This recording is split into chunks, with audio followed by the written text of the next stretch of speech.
పాత నిబంధన గ్రంథం నుండి మలాకి రాసిన గ్రంథము 3వ అధ్యాయము 7-9 మనం చదువుకుందాం.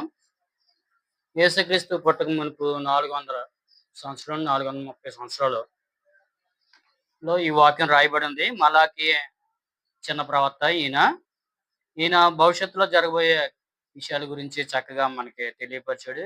నెహెమ్యా కాలం నాటివాడు. ఇతని చివరి ప్రవక్త మాట.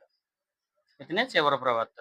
ఇక్కడ చూసుకుంటే దేవుని యొక్క వాక్యంలో, మీ పితరుల నాటి నుండి మీరు నా కట్టడంలను గైకొనక వాటిని త్రోసివేసిత్రి.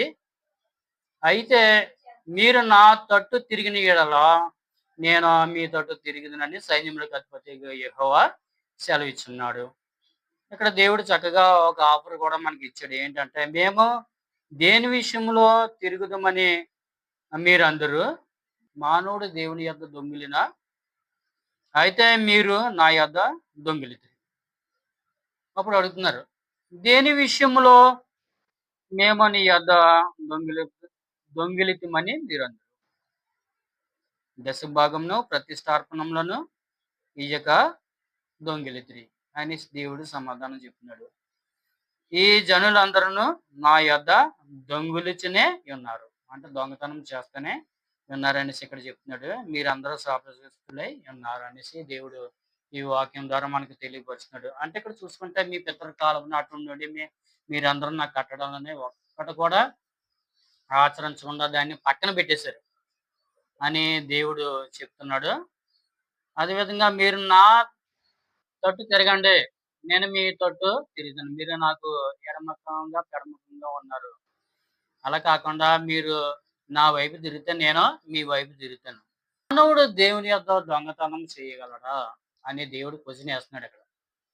నేను మానవుని కాదు, నేను చూసే దేవుడిని, వినే దేవుడిని అని చెప్తున్నాడు. నాకు మరుగైనది ఏమీ లేదు, ఏ చోటు లేదు.